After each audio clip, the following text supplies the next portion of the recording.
Ladies and gentlemen, Lonnie Ali.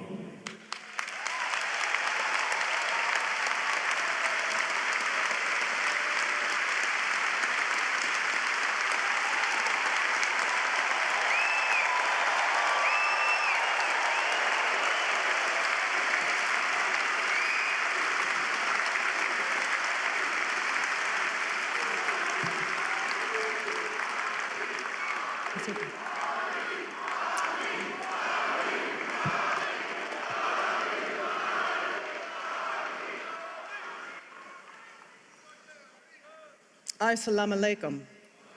Peace be upon you. You know, I said something to Matt Lauer yesterday that I firmly believed Muhammad had something to do with all of this. And I think we are right. Thank you all for being here to share in this final farewell to Muhammad. On behalf of the Ali family, let me first recognize our principal celebrant, Imam Zayed Shakir, and also Dr. Timothy Giannotti.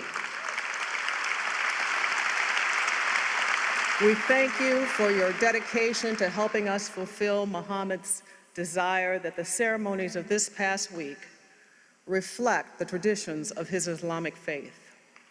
And as a family, we thank the millions of people who, through the miracle of social media, inspired by their love for Muhammad, have reached out to us with their prayers.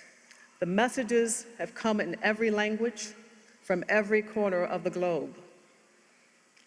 From wherever you are watching, know that we have been humbled by your heartfelt expressions of love.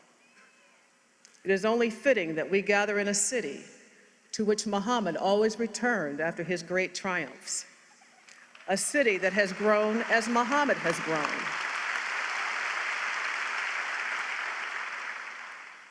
Muhammad never stopped loving Louisville, and we know that Louisville loves Muhammad.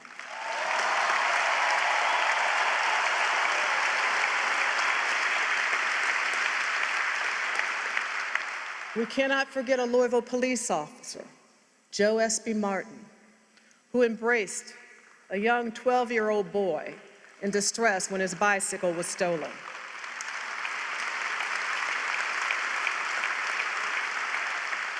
Joe Martin handed young Cassius Clay, sorry for tripping over that last word, Clay, the keys to a future in boxing he could scarcely have imagined. America must never forget that when a cop and an inner city kid talk to each other, then miracles can happen.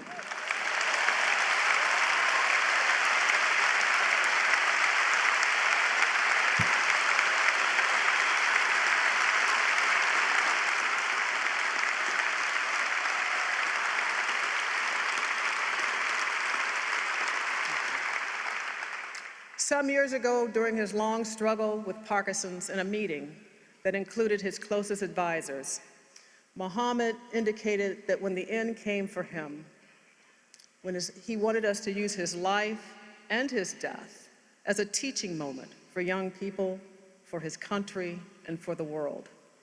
In effect, he wanted us to remind people who were suffering that he had seen the face of injustice, that he grew up in a segregation, and that during his early life, he was not free to be who he wanted to be. But he never became embittered enough to quit or to engage in violence. It was a time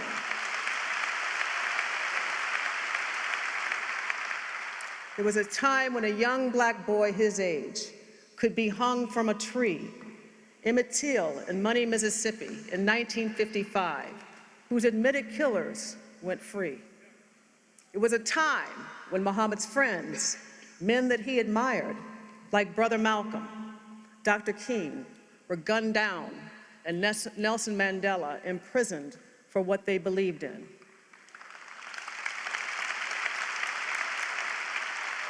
For his part, Muhammad faced federal prosecution. He was stripped of his title and his license to box, and he was sentenced to prison. But he would not be intimidated so as to abandon his principles and his values.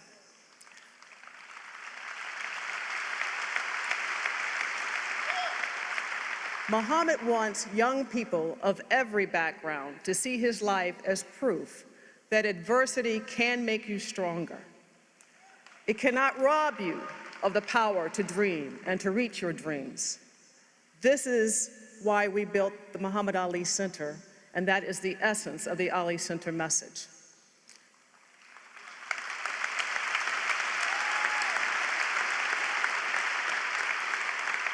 Muhammad wants us to see the face of his religion, al-Islam, true Islam, as the face of love.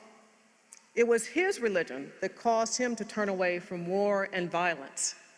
For his religion, he was prepared to sacrifice all that he had and all that he was to protect his soul and follow the teachings of Prophet Muhammad, peace be upon him.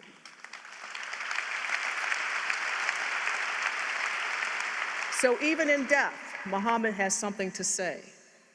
He is saying that his faith required that he take the more difficult road. It is far more difficult to sacrifice oneself in the name of peace than to take up arms in pursuit of violence.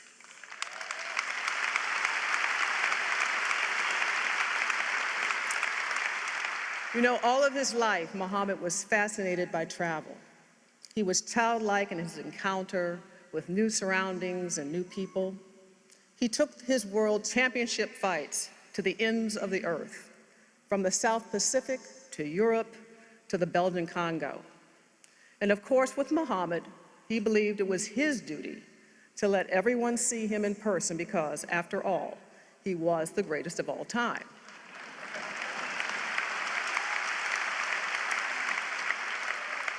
The boy from Grand Avenue in Louisville, Kentucky, grew in wisdom from his journeys. He discovered something new, that the world really wasn't black and white at all. It was filled with many shades of rich colors, languages, and religions.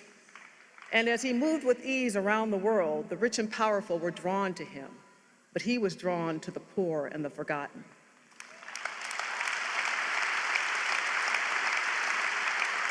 Muhammad fell in love with the masses, and they fell in love with him.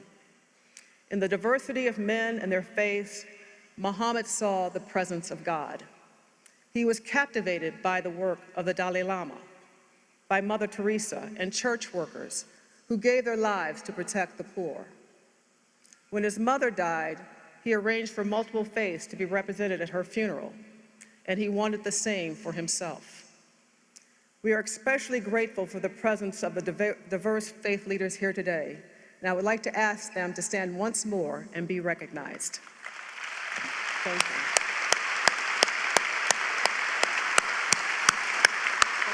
Thank you very much.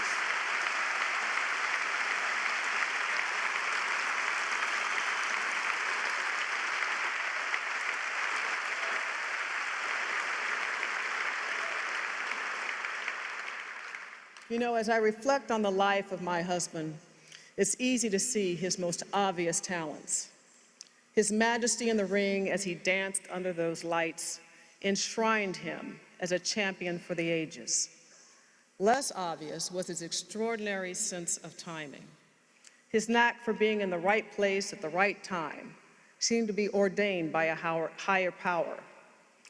Even though surrounded by Jim Crow, he was born into a family with two parents that nurtured and encouraged him. He was placed on the path of his dreams by a white cop, and he had teachers who understood his dreams and wanted him to succeed. The Olympic gold medal came, and the world started to take notice. A group of successful businessmen in Louisville, called the Louisville Sponsoring Group, saw his potential and helped him build a runway to launch his career.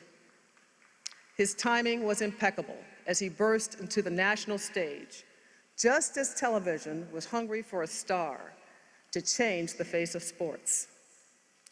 You know, if Muhammad didn't like the rules, he rewrote them.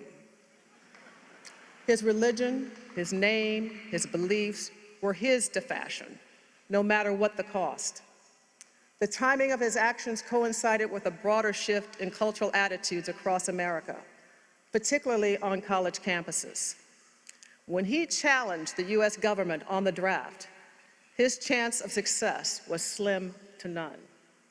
That the timing of his decision converged with a rising tide of discontent on the war. Public opinion shifted in his direction, followed by a unanimous Supreme Court ruling. In a stunning reversal of fortunes, he was free to return to the ring. When he traveled to Central Africa to reclaim his title from George Foreman, none of the sports writers thought he could win. In fact, most of them feared for his life.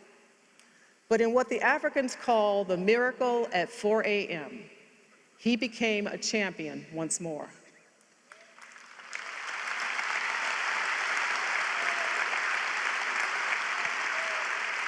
And as the years passed, and those slowed by Parkinson's, Muhammad was compelled by his faith to use his name and his notoriety to support the victims of poverty and strife.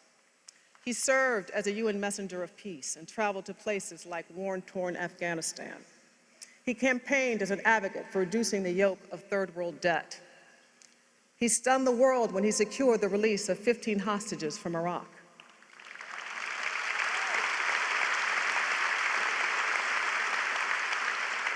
As his voice grew softer, his message took on greater meaning. He came full circle with the people of his country when he lit a torch that seemed to create new light in the 1996 Olympics.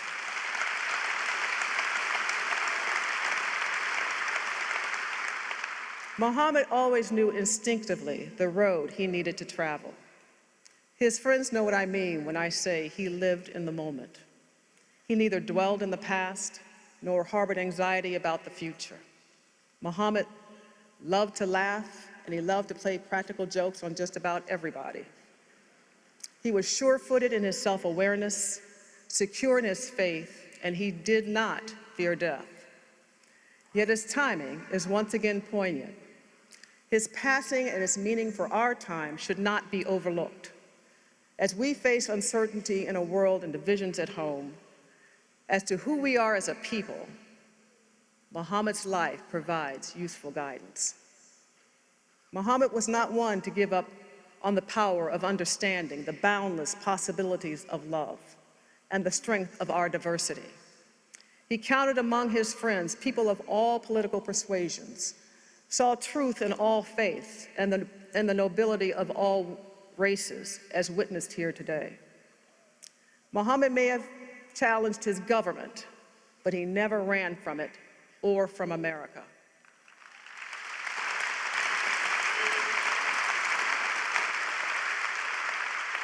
He loved this country, and he understood the hard choices that are born of freedom. I think he saw a nation's soul measured by the soul of its people. For his part, he saw the good soul in everyone. And if you were one of the lucky ones to have met him, you know what I meant. He awoke every morning thinking about his own salvation, and he would often say, I just want to get to heaven, and I've got to do a lot of good deeds to get there. And I think Muhammad's hope is that his life provides some guidance on how we might achieve for all people what we aspire for ourselves and our families. Thank you.